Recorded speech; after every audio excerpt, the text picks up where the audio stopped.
Bonjour et bienvenue sur ma chaîne Couleur Aquarelle. Donc aujourd'hui nous allons discuter des tubes de brun à l'aquarelle.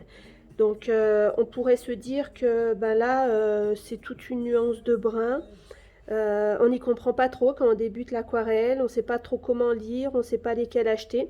Et on fait comme moi, et ben on achète beaucoup de tubes pour essayer de voilà d'avoir la couleur que l'on souhaite, la couleur que l'on voit sur certains tutos. Mais voilà, on n'arrive pas, on ne comprend pas. Donc moi aujourd'hui, grâce à des peintres renommés qui m'ont transmis leur savoir et certaines notions, donc je vais vous les transmettre moi maintenant.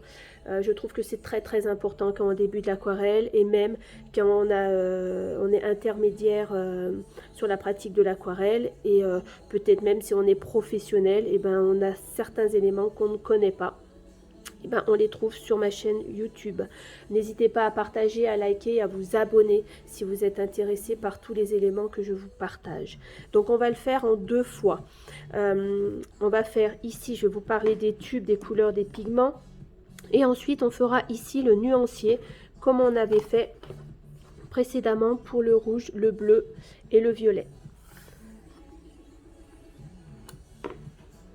Donc, je vous parle, tout d'abord, on va commencer par l'ocre jaune. Donc là, j'ai un tube d'ocre jaune. Vous vous rappelez, on a fait le cercle chromatique, excusez-moi, et on sait que l'ocre jaune, on le retrouve en mélangeant du jaune et une petite pointe de violet. Donc ici, c'est un pigment qui s'appelle le PY42. Voilà, il est, vous vous rappelez, le S1, c'est le série 1, c'est-à-dire qu'il n'est pas très cher et il n'y a pas énormément de pigments. C'est quelque chose qui résiste bien à la lumière avec les étoiles. Celui-ci, c'est celui d'Isaro. On va passer après aux terres de sienne naturelles. Terre de sienne naturelle, ici j'en ai deux tubes, donc de deux marques différentes. Alors je vais faire quelque chose parce que sinon on est embêté à chaque fois par le zoom, par le focus de mon voilà, de ma caméra. Donc ici voilà, on est sur le Whitson et Newton et le Sennelier. Donc on a deux séries 1. On a un qui résiste, voilà, qui a 3 étoiles et lui sur la permanence il a 2A.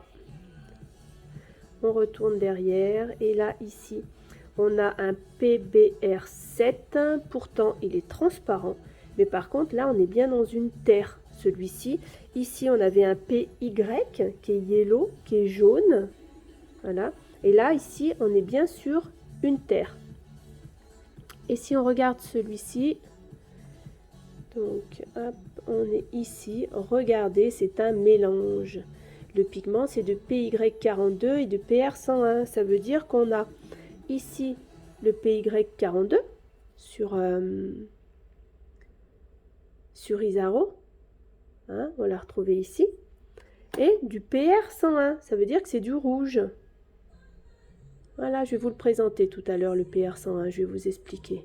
D'accord? Donc là, on n'est pas dans une terre, là, on est dans des teintures, dans des organiques chimiques, c'est-à-dire que le fabricant crée la couleur terre de sienne naturelle. Mais on n'est pas avec quelque chose de terreux qui vient vraiment de la terre. Moi, quand je vous parle de terre, c'est-à-dire que ici, on est sur du... Hop, excusez-moi. PBR7. Le PBR7, c'est un vrai pigment brun qui vient de la terre. Et celui-ci, c'est celui-ci qu'on va avoir besoin dans nos toiles. D'accord? C'est celui qui fait un petit peu terreux, un petit peu... Voilà, celui-ci, il est quasiment transparent. Hein, c'est quelque chose... Enfin, il n'a pas de nuance. Alors, on passe après aux terres de sienne brûlées. Donc, vous allez voir là aussi. Terre de sienne brûlée, terre de sienne brûlée, terre de sienne brûlée et terre de sienne brûlée. Donc, moi, j'arrivais en fin de mes tubes. C'est-à-dire que j'avais celui-ci qui arrivait en fin. J'avais celui-ci dans ma boîte et je savais que je voulais vous faire des vidéos, donc j'ai commandé sur internet. Je me suis dit Eh ben, j'ai pas beaucoup de tubes de Schminke, donc je vais acheter. Et Winsor & Newton, je suis sûre de ne pas me tromper. Donc, je vais prendre la terre de sienne brûlée. Et je sais que là, vous voyez, on a fait la différence entre les deux. C'est-à-dire que là, je me suis trompée.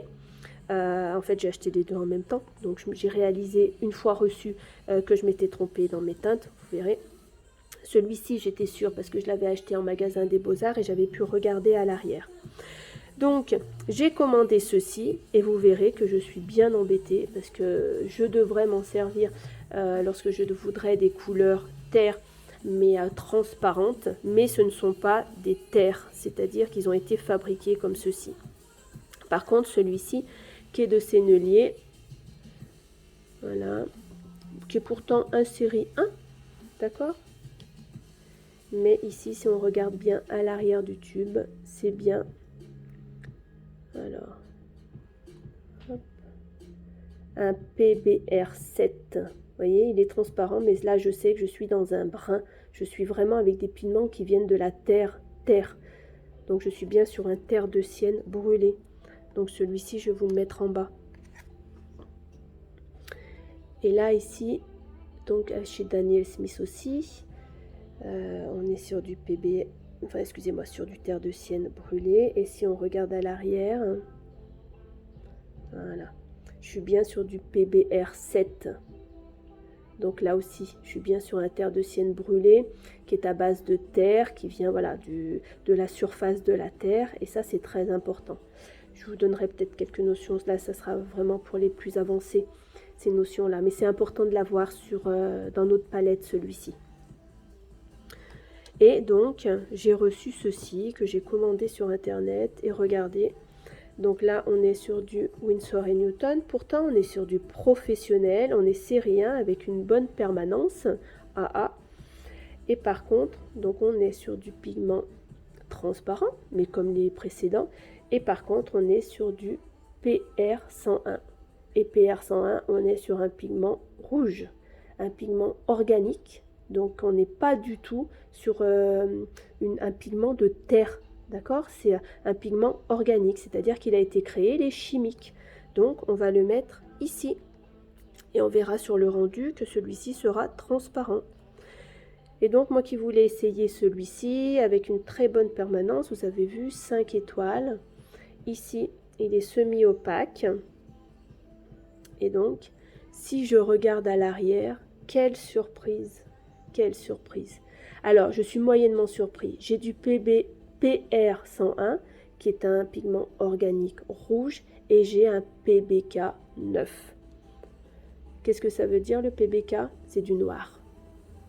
Donc, voilà, j'ai un rouge avec du noir, et j'ai une couleur terre de sienne brûlée. Donc, je suis très déçue. Parce que là, je me retrouve avec une teinte qui est ici, donc qui est une teinture. Je n'ai pas du tout un pigment à base de terre. Je n'ai pas du tout le PBR, qui est le brun dans ce tube-là. J'ai du rouge de celui-ci et une pointe de noir. C'est-à-dire que le fabricant a mis du noir pour le rendre un petit peu plus opaque. Donc, comme précédemment, je vous rappelle, si vous n'avez pas vu la vidéo, n'hésitez pas à aller voir sur les rouges et les violets, où je vous explique comment a été fabriqué le violet de cobalt. Et à l'avant, sur le côté, il y avait un thé de teinture. Ici, on ne l'a pas. C'est noté terre de sienne brûlée. Donc, moi, j'ai pas nuance, j'ai pas teinture, j'ai pas un nom inventé. Donc, pour moi, je me dis, celui-ci, c'est du naturel. C'est vraiment de la terre. Eh ben non. Donc méfiez-vous, méfiez-vous. Allez dans les magasins des Beaux-Arts, regardez vos tubes, vraiment, vraiment. J'ai pas voulu le renvoyer, j'ai pas voulu, je me suis dit qu'il fallait que je vous l'explique. C'était une notion qui était très, très importante. On continue un petit peu plus, donc on va aller sur les terres d'ombre brûlées et terres d'ombre naturelles. Donc, le terre d'ombre naturel. Donc ça, ce sont des couleurs que l'on trouve sur notre cercle chromatique, vous savez, lorsque l'on fait les bruns. D'accord? Et ben,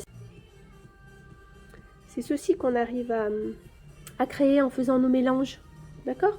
Donc on va regarder, c'est un série 1, il a une tenue de 3 étoiles et il est transparent et on a bien du PBR7. Je suis bien avec un pigment qui vient de la terre, ici. Donc là, si on regarde celui de Daniel Smith, maintenant on est en terre d'ombre brûlée. Celui-là, il a une teinte un petit peu plus foncée. On est bien sur du PBR7. Voilà, je regarde la série, mais je vois pas. Vous voyez, c'est un petit tube, comme ça. Et là, je suis chez Isaro, pareil, en terre d'ombre brûlée. J'aurais pas dû acheter celui-ci, en fait, je me suis trompée. Je voulais un terre de sienne brûlée et je me suis trompée en commandant. Donc, j'ai un gros tube de terre d'ombre brûlée. Mais si je regarde à l'arrière, je suis pas trop déçue parce que je suis avec du PBR7, donc du terre naturel. D'accord? Ça veut dire que là, je sais que j'ai un pigment naturel. Donc, il va faire partie ici des terres. C'est-à-dire que ici, j'ai des choses qui ont été créées par les fabricants. Ce sont des teintures. C'est transparent. Et là, ici, par contre, je suis bien avec des terres, avec le pigment à base de terre. Voilà, alors j'espère que, donc j'ai eu un petit souci sur mes vidéos, elle a été coupée, j'espère que je pourrai vous mettre les deux à la suite pour vous parler de ces terres de sienne naturelles, terre de sienne brûlée, terre d'ombre naturelle, terre d'ombre brûlée. Et ici, j'ai les deux couleurs qui sont le brun vandyck et le sépia. Brun vandyck et sépia. Donc ici, ils ont été créés. Donc si on voit bien, c'est du PR101, un pigment rouge, avec un PBK6. Donc PBK6, c'est un noir. Ici, c'est un PR101, PBK11, PY42 et PBR7. Donc voilà, lorsqu'on a une couleur qui est créée comme ça avec 4 pigments, même celui-ci, donc on a une toute petite pointe de PBR7, mais par contre tout le reste ce sont voilà, du noir, du yellow c'est pour jaune, R c'est pour rouge, voilà, je rachèterai plus ces teintes là, je n'utiliserai plus le brun vandyck, le sépia, moi je les ferai avec ici mes teintes là et je ferai des mélanges, mais ici je les ai donc je vous les présenterai là ici. Voilà, et ben j'espère que ma vidéo vous a plu. Il y a énormément d'informations dans les vidéos que je vous mets. N'hésitez pas à commenter, n'hésitez pas à me poser des questions, je vous y répondrai. Peut-être qu'un jour je vous ferai une formation pour vous expliquer tout ça très calmement, beaucoup plus dans les détails. Mais on va aller faire le nuancier et puis je vous expliquerai celles à avoir dans vos palettes. Les couleurs qui sont importantes à avoir, que je vous conseille pour avoir une palette débutante, même intermédiaire. Et ben, avec tout ça, je vous souhaite une très belle journée. Je vous dis à très vite sur la chaîne Couleur Aquarelle. N'hésitez pas à aller sur les vidéos que YouTube vous présente de ma chaîne. Elles pourront peut-être vous intéresser, le cercle chromatique, les autres couleurs, apprendre à lire les tubes et ne pas faire de mauvais achats au début lorsqu'on commence l'aquarelle.